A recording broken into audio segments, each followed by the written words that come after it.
ये जो तस्वीर आप देख रहे हैं ना अपनी स्क्रीन के ऊपर, ये सिराज की आंखों में आंसू, रोहित शर्मा इमोशनल हो रहा है, विराट कोहली इमोशनल हो रहा है, टीम इंडिया का हर एक खिलाड़ी कहें और टीम इंडिया का हर कोई फ़ैन कल बहुत ज़्यादा इमोशनल था, बहुत गमज़दा था।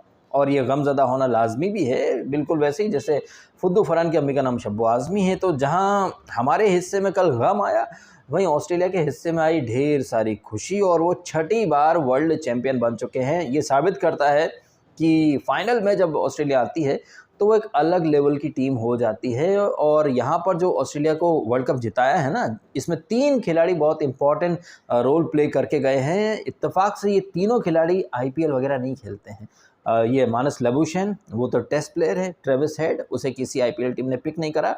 और पैट कमिंस जो कि केकेआर कोलकाता नाइट राइडर्स के कैप्टन थे पहले, उन्होंने 1 साल पहले फैसला कर लिया था कि भैया वो वर्ल्ड कप की प्रिपरेशन करेंगे और आईपीएल वगैरह से वो अपना नाम वापस ले रहे हैं। अब यहीं पर आप समझ जाइए कि पैट कमिंस का डेडिकेशन लेवल, कि भाई उसे अपनी टीम को वर्ल्ड कप चैंपियन बनाना था, इसलिए उसने आईपीएल में जो करोड़ों रुपए मिलते हैं उन्हें ठुकरा दिया। और यही काम ना मिचेल स्टार्क ने भी करा था। उसे भी आईपीएल का ऑफर था, लेकिन उसने आईपीएल के ऑफर को ठुकरा करके अपनी नेशनल टीम के प्रति अपना डेडिकेशन दिखाया था। वहीं हमारी टीम इंडिया देख लीजिए भैया, आईपीएल और टी20 इतना खेलते हैं कि हमारे प्लेयर्स में अब वो जज्बा नहीं बचा है कि वो 50 ओवर खेल पाएँ। मैं आपको एक छोटा सा एग्जांपल देता हूँ। अब ये एग्जांपल दे रहा हूँ तो मेरे ऊपर हेटर का टैग चिपक जाएगा कि भाई तुम रोहित शर्मा के हेटर हो, जबकि लोग सिरे से भुला देंगे कि कल मैंने इंस्टाग्राम पर स्टोरी डाली थी रोहित शर्मा का, जिस तरह से वो ट्रॉफी को निहार रहा था और बैकग्राउंड में एक इमोशनल सॉन्ग बज रहा था। हालांकि मैं एक नहीं 1000 बार भी अगर बोल दूंगा ना कि भाई मैं अपनी टीम का फ़ैन हूँ, अपनी प्लेयर्स का फ़ैन हूँ, लेकिन लोग उस चीज़ को समझेंगे नहीं। बल्कि जिस तरह से मैं अपनी टीम इंडिया की कमज़ोरियों को या फिर गलतियों को हाईलाइट करता हूँ, तो भाई तुम तो ऐसे हो, तुम हेटर हो, अरे तुम्हें क्या पता डीएसके मैच कैसे खेला जाता है, तुम तो क्रिकेट बस फॉलो करते हो, कभी ग्राउंड में जाओ पिच कैसा है तुमको समझ में आएगा, तुमने लॉकडाउन में क्रिकेट देखना शुरू करा होगा। इस तरह के कमेंट्स वगैरह फिर मुझे आते हैं, जबकि वो लोग सिरे से इग्नोर कर देते हैं कि मैं हमेशा अपनी टीम इंडिया का भला ही चाहता हूँ। अभी थोड़े दिन पहले ऑस्ट्रेलिया साउथ अफ्रीका का जो सेमीफाइनल था, वहाँ पर मैंने एक प्रेडिक्शन दिया। मैंने कहा कि साउथ अफ्रीका जीत रही है। उस प्रेडिक्शन के पीछे जो एक रिवर्स साइकोलॉजी थी, उसे बहुत ही कम लोगों ने समझने की कोशिश करी, क्योंकि मैं ना दिल से चाहता था कि ऑस्ट्रेलिया फाइनल में ना आ पाए, क्योंकि ऑस्ट्रेलिया अगर फाइनल में आ गई तो भाई हमारा कोई चांस नहीं है। क्योंकि ऑस्ट्रेलिया जब फाइनल में आती है भाई, तो 2003 आप देख लीजिए या फिर 2015 सेमीफाइनल हमें कितनी बुरी तरह से हराया था। तो ऑस्ट्रेलिया अगर फाइनल में आ गई ना भाई, तो हमारी टीम इंडिया का गेम खल्लास हो जाएगा, और वही हुआ।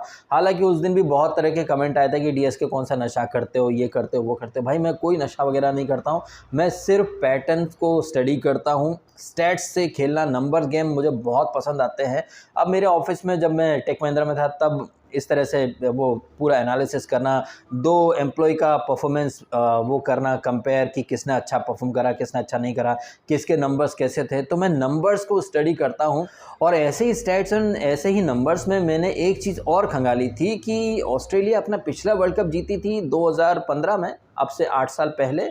यही ऑस्ट्रेलिया 2015 के 8 साल पहले यानी 2007 में वर्ल्ड कप जीत करके आई थी। मतलब हर 8 साल में ऑस्ट्रेलिया वर्ल्ड कप जीती है, अगर हम पिछले 10-15 सालों का एक डेटा निकालें तो। एक चीज़ और, इस साल जो जीटी वर्सेस सीएसके का फाइनल हुआ था, अहमदाबाद के ग्राउंड में हुआ था। सीएसके जीती थी, वहाँ पर सीएसके ने पहनी थी येलो जर्सी। अब इत्तेफाकन एक बार फिर से यहाँ पर अहमदाबाद के ग्राउंड में येलो जर्सी वाली टीम आई है, और अहमदाबाद के ग्राउंड के पैटर्न को पकड़ें तो पहले भी वहाँ पर येलो जर्सी वाली टीम जीती है यानी कि सीएसके जीती थी इस साल, और इस साल यहाँ पर ऑस्ट्रेलिया फिर से जीत गई। यही एक सबसे बड़ी वजह थी कि भाई मैं नहीं चाहता था कि ऑस्ट्रेलिया फाइनल में आए, क्योंकि ऑस्ट्रेलिया फाइनल में आ गई तो भाई वो जीत जाएगी। जस्ट इमेजिन कीजिए यहाँ पर ऑस्ट्रेलिया की जगह अगर साउथ अफ्रीका होती और इनिशियल 3 विकेट अगर उनके जल्दी गिर जाते, तो वो टीम कितना नेक्स्ट लेवल का चोक करती। लेकिन नहीं भाई साहब, अब जो किस्मत में लिखा था वही हुआ है। ऑस्ट्रेलिया फाइनल में आनी थी, वो आई, और 8 साल के बाद एक बार फिर से जीत करके चली गई। 2015 में लास्ट टाइम जीते थे, 2015 के 8 साल बाद 2023 में वो टीम एक बार फिर से चैंपियन बन गई। तो ये नंबर्स, आंकड़े, स्टैट्स मुझे बहुत ज़्यादा अपनी तरफ खींचते हैं, और इन्हीं आंकड़ों के आधार पर मैंने भी अपनी टीम बनाई थी, जिसमें कि मैंने टीम इंडिया के मुश्किल 3-4 खिलाड़ी रखे थे, ज़्यादातर ऑस्ट्रेलिया के रखे थे, क्योंकि मुझे पता था कि ऑस्ट्रेलिया जीतने वाली है, और ऑस्ट्रेलिया जीत गई। अब आप इससे मेरा घमंड बोल सकते हैं या कुछ बोल सकते हैं, बट मैं काफ़ी डाउन टू अर्थ होकर के ऊपर वाले की छत्र छाया में जो मैंने स्टडी करी थी ना, उसके आधार पर जो चीज़ मैंने करी, जैसे कि मैंने ड्रीम 11 या ये जो फैंटेसी ऐप होती है, अपने नॉलेज और अपने प्रिडिक्शन स्किल्स के बूते जो मैंने टीम बनाई, आप देख सकते हैं भाई 20 लाख के आसपास लोग 89th रैंक लेकर के मैं आया, 2500 के आसपास लोग हैं उसमें नंबर 1 की रैंक आई है। हालांकि ये लोग जीएसटी और टीडीएस वगैरह काट करके बाबा जी का टुल्लू पकड़ा देते हैं, बट मेरे कहने का मतलब है कि जो मेरे प्रिडिक्शन थे या जो मेरा नॉलेज था या जो मैंने पैटर्न को पकड़ा, उसके बूते मेरा थोड़ा बहुत फ़ायदा हुआ। और ये फ़ायदा क्यों हुआ? क्योंकि मैंने अच्छे से स्टडी कर रखा है ना हमारी टीम इंडिया को, कि हमारी टीम इंडिया अगर फाइनल में आई है तो भैया वो चोक कर जाएगी, और वो कल बुरी तरह से चोक करके चले गए। ऐसे जितने भी तमाम फैंटेसी एक्सपर्ट्स हैं ना, सब ने कहा होगा आपको कि भैया रोहित शर्मा को लेना, विराट को लेना, गिल को लेना, इसको लेना, उसको लेना। किसी ने भी नहीं बोला होगा कि लबुशेन को लेना, जबकि लबुशेन जो है कल मैच विनर साबित हुआ भाई साहब। वहीं वो लोग जिन्होंने कि विराट को, रोहित को, गिल को या अय्यर को कैप्टन या वाइस कैप्टन बनाया होगा, उन सब का तो अच्छे से कट गया।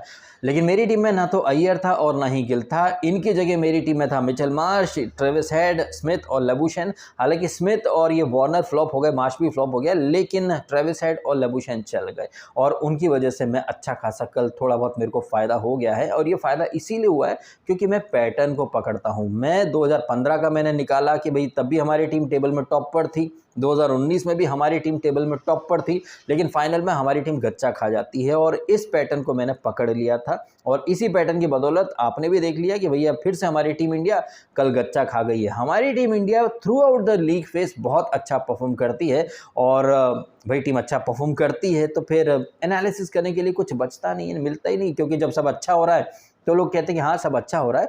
लेकिन आई थिंक ये नीदरलैंड वर्सेस इंडिया का मैच था जहाँ पर मुझे वो पैटर्न, वो झलकियाँ दिखाई दी, जहाँ पूरी दुनिया ये कह रही थी अरे हमारे पूरे 1 नंबर से लेकर 5 नंबर तक सब चले हैं, गिल चला है, अय्यर चला है, राहुल चला है, कोहली चला है, रोहित चला है, अरे हमारी टीम में कहीं कोई कमी नहीं है। एंड उसी दौरान ना कोई टीम इंडिया का एक्स कोच था जिसने कि मेरे वीडियो के नीचे या कम्युनिटी पोस्ट के नीचे कमेंट करा था कि भाई अब तो टीम इंडिया जीतने वाली है, टेक स्क्रीनशॉट, ये वो दुनिया भर की बातें उसने कही थी।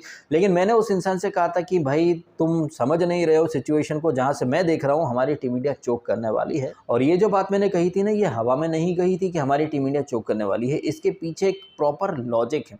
इंडिया वर्सेस नीदरलैंड का मैच आप उठा करके देख लें, गिल और रोहित शर्मा ने बहुत ताबड़तोड़ शुरुआत करी थी, और 10 ओवर बने थे तब तक 100 रन के आसपास बन चुके थे। लेकिन रोहित शर्मा अच्छा भला जम चुका था, अच्छा भला 50+ बना चुका था, लेकिन वेस्ट डिलीट करके जो बॉलर था, वेस्ट डिलीट है, उसे ज़बरदस्ती में मारने के चक्कर में आउट हो जाता। अगर आप रोहित शर्मा को देखें ना, तो वो 10 ओवर से लेकर के 20 ओवर के बीच में मतलब अच्छा वाला सेट होने के बाद विकेट गिफ्ट कर देता है। कल भी आपने देखा 10वें ओवर में चला गया, उसके पहले न्यूजीलैंड के अगेंस्ट आई थिंक 9वें या 8वें ओवर में गया था, नीदरलैंड के अगेंस्ट वो 17वां या 18वां ओवर था, उसमें आउट हो गया।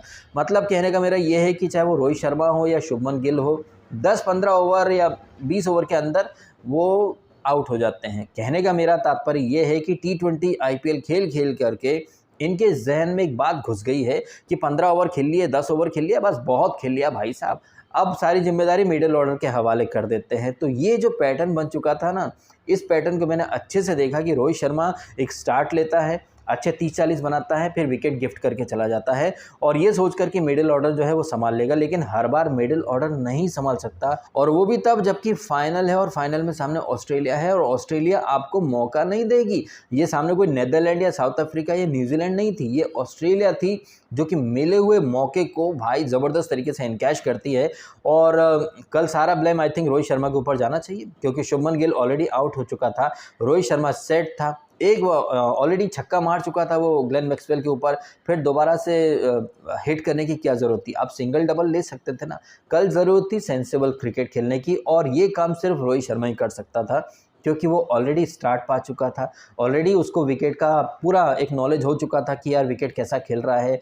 आपने 10 ओवर खेल लिए हैं, आप थोड़ा और खेल लेते ना। अगर यही रोहित शर्मा को 40-50 बॉल और खेल लेता, अपनी 40 को वो एक बड़े स्कोर में कन्वर्ट करता, तो हमारा स्कोर थोड़ा और बेहतरीन हो सकता था। क्योंकि एक बार रोहित शर्मा आउट हो गया, उसके बाद तो आपने देखा तकरीबन 20 ओवर तक कोई बाउंड्री ही नहीं लगी। अब वो पिच जो कि सो कॉल्ड डिफिकल्ट पिच था, ट्रिकी पिच था, उस पिच के ऊपर आपने देखा ट्रेविस हेड ने कैसे मतलब बाउंड्रीज पर बाउंड्रीज मारी हैं। एक ऐसा पिच जहाँ पर हमारे बल्लेबाज बाउंड्री तो छोड़ो, सिंगल डबल के लिए तरस रहे थे, वहाँ पर वो टेस्ट प्ले लबुशेन वो भी स्ट्राइक रोटेट कर रहा था, ट्रेविस हेड हैड इनिशियल जो स्ट्रगल था या विकेट में मूवमेंट था उसको जैसे तैसे सर्वाइव करा इसने ट्रेविस हेड ने। उसके बाद तो भाई इसने धागा खोल दिया। और जिन्हें पता नहीं है ना उन्हें मैं याद दिला दूं कि इसी साल जो इंग्लैंड में WTC का फाइनल हुआ था ना, वहाँ पर भी ये ट्रेविस हेड हमारे लिए हेडेक बन गया था।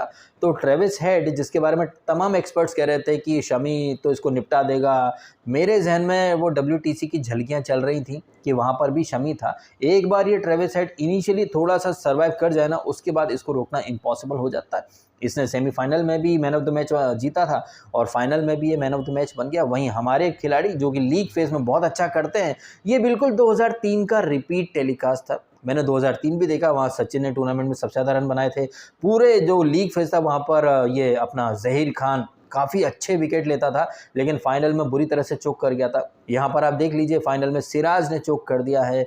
मोहम्मद शमी जो कि काफ़ी अच्छा करते आए हैं, यहाँ पर भी उन्होंने स्टार्ट अच्छी करी, लेकिन आप खुद सोचिए जब आपने बोर्ड पर सिर्फ 240 रन बनाए हैं और 240 का जो टारगेट है वो अचीव करने ऑस्ट्रेलिया आती है, उनके 1-2 विकेट गिरते हैं, सडनली आप वाइड डालना शुरू करते हैं और कीपिंग में KL राहुल जो है वो रन्स लीक कर रहा है, 22 जाने दे रहा है। तो जो प्रेशर बनाया था बुमराह ने और शमी ने, वो प्रेशर तो यार हमारे फील्डर या कीपर्स आराम से रिलीज कर रहे थे। 17 से ज़्यादा तो एक्स्ट्रा दे दिए 240 के चेज में, तो कहाँ से हम जीतना डिजर्व करते हैं। अब अगर ये चीज़ें मैं हाईलाइट कर दूंगा तो लोग बोलेंगे भाई तुम हेटर हो, तुम ये हो, अप्रिशिएट करो, वन बैड डे से कोई लूज़र नहीं बन जाता। अब क्या है ना कि कई सारे लोग खुद को एक्स्ट्रा कूल दिखाने के लिए यार वन बैड डे से ये प्लेयर बेकार नहीं हो जाते, थ्रू आउट अच्छा खेलें। तो मैं उन लोगों से कहना चाहूँगा कि ये वन बैड डे ये सिर्फ हमारे हिस्से में ही क्यों आता है? आपको ये वन बैड डे आज क्यों दिख रहा है? यही वन बैड डे 2019 में था, 2017 में था, 2014 T20 world cup, 2016 T20 world cup, 2017 champions trophy का फाइनल, WTC के 2 फाइनल। तो ये वन बैड डे का लॉजिक आप कब तक देते रहेंगे यार कि वन बैड डे? अब ये वन बैड डे से कोई ख़राब प्लेयर नहीं बन जाता यार, हमारे प्लेयर्स हैं, रिस्पेक्ट करो। रिस्पेक्ट अपनी जगह, सपोर्ट अपनी जगह, अच्छा करते हैं तो अप्रिशिएट करते हैं हम, लेकिन जहाँ पर गलतियाँ हुई हैं उन्हें भी तो डिस्कस हम ही लोग करेंगे ना। अदरवाइज राहुल द्रविड़ तो खड़े हो जाएंगे कि या बॉयज़ प्लेड वेल, या boys are still learning, hopefully they will come back stronger. ये स्टेटमेंट हम 2015 से सुन रहे हैं, 2017, 2019 में भी ये स्टेटमेंट थे, अभी WTC हारे वहाँ पर भी ये स्टेटमेंट थे, boys will come back stronger. वो कम बैक स्ट्रॉन्गर वाला दिन कब आएगा? लीग फेज में तो भाई सारी टीमें अच्छा करती हैं, लेकिन जहाँ पर मैटर द मोस्ट वाली सिचुएशन होती है ना कि भाई अभी नहीं तो कभी नहीं, वहाँ पर हमारी टीम अक्सर चोक कर जाती है। उसके बाद one bad day, one bad day, one bad day, one bad day.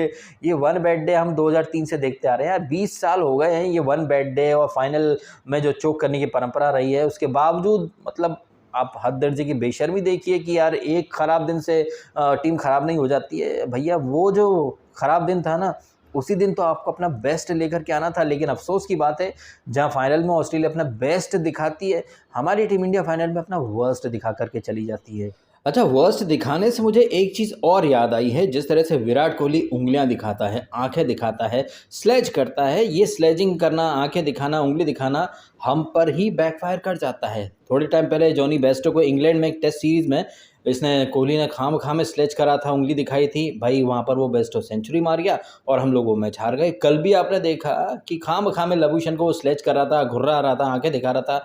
भाई अगर तुमने कोई डबल सेंचुरी मारी हो या तुमने कोई 400 रन बनाए हो तो स्लेज करना बनता भी है, लेकिन तुमने बनाए हैं 250 भी नहीं, 240 बनाए हैं तुमने बस, उसके ऊपर तुम ऐसे स्लेज कर रहे हो। भाई जब जब ये स्लेज करता है ना कोहली, ये पता नहीं क्यों अपनी टीम का नुकसान और सामने वाली टीम का फ़ायदा करा देता है। अगर टिक करके खेला होता, सेंचुरी मारी होती, 150 बनाए होते, तब समझ भी आता, लेकिन तुम टिकने का दम नहीं है तुम में। तुमने अपने 50 बनाए, भाई हो गया कोटा ख़त्म, अपन निकल जाते हैं, उसके बाद सामने वाले को स्लेज करते हो।